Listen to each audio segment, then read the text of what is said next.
Assalamualaikum warahmatullahi wabarakatuh.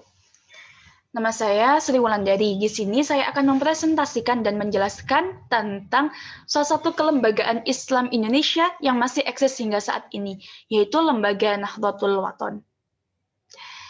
Nah, Nahdlatul Wathon ini adalah salah satu organisasi kemasyarakatan Islam terbesar di Pulau Lombok, Nusa Tenggara Barat. Organisasi ini didirikan di Pancor, Kabupaten Lombok Timur oleh Tuanku Guru Kiai Haji Muhammad Zainuddin Abdul Majid. Nah, beliau ini memiliki dua gelar. Yang pertama adalah Tuan Guru Pancor serta Abul Masajid wal Madaris. Kenapa diberikan gelar seperti itu? Karena menghormati jasa beliau sebagai pendiri banyak masjid dan madrasah-madrasah di sana. Nah, organisasi ini didirikan pada 1 Maret 1953, bertepatan dengan 15 Jumadil Akhir 1372.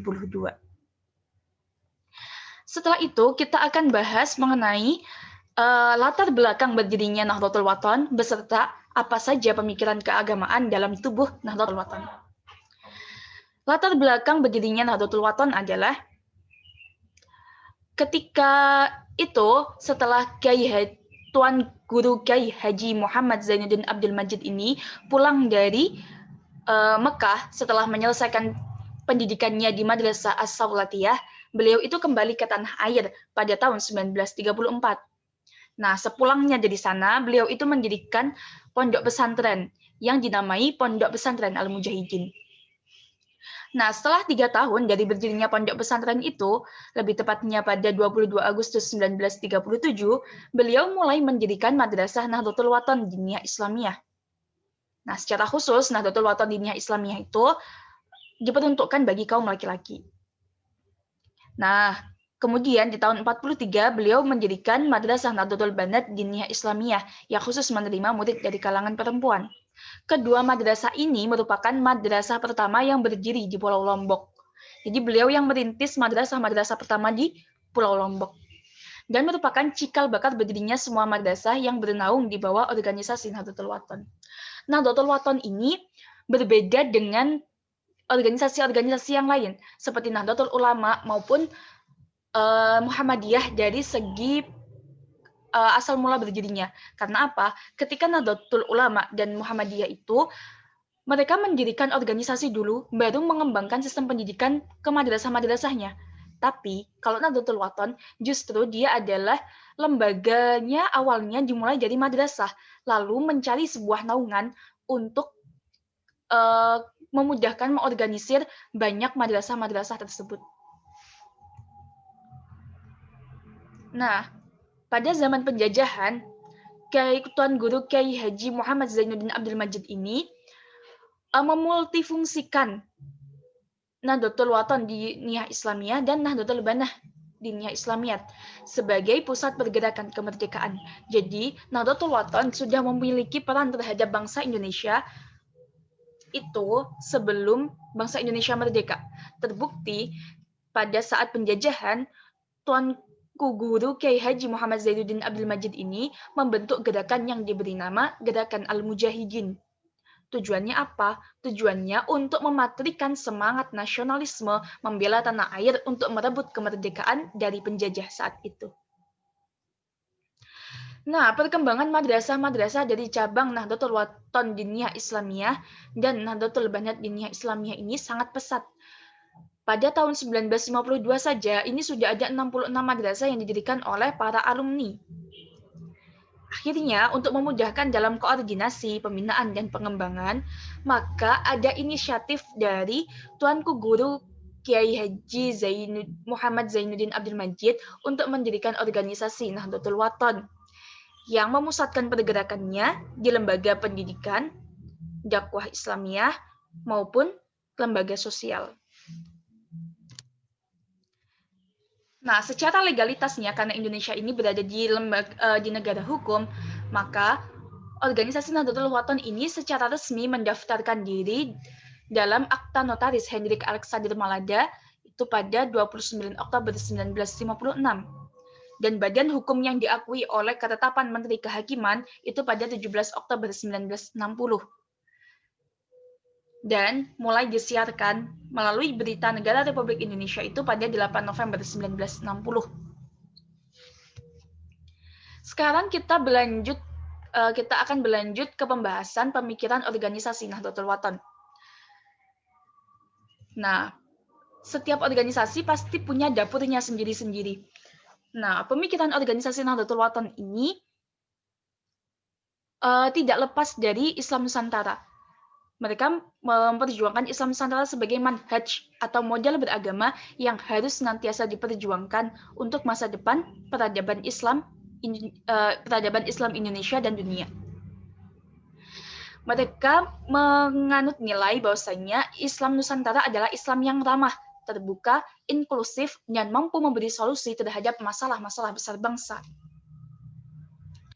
Nah, bentuk operasionalisasi Islam Nusantara dalam perwujudan nilai-nilai Islam melalui bentuk budaya lokal dalam tataran praktisnya, membangun Islam Nusantara adalah menyusupkan atau memasukkan nilai-nilai Islami di budaya lokal untuk mengambil nilai Islami dan memperkaya budaya lokal sehingga tersaring budaya agama yang sesuai dengan syariat Islam gitu. Nah, mengapa kok dikatakan bahwasanya Islam Nusantara itu dicetuskan atau mula-mula juga dibangun oleh Tuanku Guru Muhammad Zainuddin Abdul Majid? Karena ini bisa kita lihat dalam buku beliau, karya beliau yang berjudul Wasiat Renungan Masa Pengalaman Baru. Nah, di sini istilah Islam Nusantara sudah disebut sebanyak 5 kali maksud saya. Gitu. Nah, salah satunya di kutipan ini begini. Nusantara Wathoni. Nusantara itu adalah tanah airku. Maka Nahdlatul Wathon lahir dan besar berdasarkan realitas masyarakat yang bukan masyarakat Arab, bukan pula masyarakat Eropa. Dan Nahdlatul Wathon ini menegaskan diri sebagai pewarna terhadap warna-warni budaya dan tradisi masyarakat Nusantara. Nah, penting untuk kita mengetahui slogannya yang diusung oleh Nahdlatul Wathon. Nah, ini slogannya dicetuskan langsung oleh Maulana Syekh Tuanku Guru Kiai Haji Muhammad Zainuddin Abdul Majid. Bagaimana slogannya? Slogan mereka adalah turahibu bi al-hadis wa tahtarimu al-qadima wa tartibu bainahuma. Jadi slogannya ini dapat kita tarik 3 poin penting. Yang pertama adalah turahibu bi al-hadis, yaitu menyambut yang baru. Atau mereka itu menekankan pada inovasi. Tapi diimbangi dengan watah tarimu al-qadima, bahwa mereka itu menghormati yang lama sebagai refleksi tradisi. Nah, yang paling penting watarbitu bainahuma, mengikat dan menghubungkan keduanya atau sebagai moderasi. Slogan ini sejalan dengan slogan yang dipopulerkan oleh organisasi Nahdlatul Ulama. Nah, kalau dari segi pemikirannya atau landasannya, mereka itu memiliki 4 pilar pemikiran yang disebut sebagai arba'u afkar. Yang pertama ada fiqrah nahdiyah. Di fiqrah nahdiyah atau pemikiran kebangkitan ini mencakup nahdhah at-tarbawiyah, nahdhah ijtimaiyah, dan nahdhah dakwatiyah. Yang kedua ada fiqrah wataniyah, yaitu pemikiran kebangsaan. Lalu yang ketiga, mereka ada fiqrah diniyah sebagai fiqrah mencakup pemikiran tentang akidah, teologi, dan pilihan madhab. Yang keempat ada fiqrah siyasiyah, yaitu tentang pergolakan politik kebangsaan, pemikiran kemerdekaan, dan politik demokrasi di Indonesia. Kalau kita bicara pilar, tentu tidak bisa lepas dari yang namanya asas. Nah, asasnya Nahdlatul Wathon ini berdasarkan Muktamar nomor 1, itu berdasarkan asas kekeluargaan, berdasarkan Islam dan asas kekeluargaan. Tetapi disempurnakan lagi pada Muktamar 3, yaitu berubah menjadi Islam Ahlussunnah wal Jamaah ala mazhab al-Imam Asy-Syafi'i. Jadi mereka menganut madhab Syafi'iyah. Nah, perubahan asasnya ini disebabkan karena khitah perjuangan Madrasah Nahdlatul Wathon Diniyah Islamiyah dan Nahdlatul Banat Dirasah Islamiyah itu mengacu pada konsep azwaja, yang dianut oleh mayoritas masyarakat Muslim. Gitu. Nah, adapun konsep al-jamaah dalam Nahdlatul Wathon merupakan kelompok besar, kelompok mayoritas, kelompok yang solid, dan kelompok yang bersatu padu. Al-jamaah dalam konteksnya Nahdlatul Wathon tidak bisa lepas dari Jamiah Nahdlatul Wathon atau organisasi Nahdlatul Wathon itu sendiri. Jadi, mereka menganggap Jamaah Nahdlatul Wathon berarti kelompok masyarakat yang masuk dalam nahkoda organisasi Nahdlatul Wathon yang memiliki visi, misi, tujuan yang sama untuk mengembangkan organisasi Nahdlatul Wathon.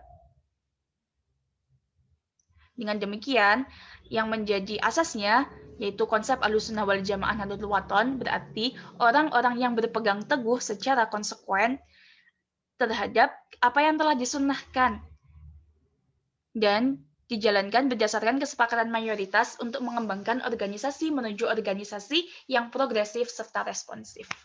Demikian presentasi dari saya tentang Kelembagaan Islam Indonesia Nahdlatul Wathon. Kurang lebihnya saya mohon maaf, semoga bermanfaat. Wassalamualaikum warahmatullahi wabarakatuh.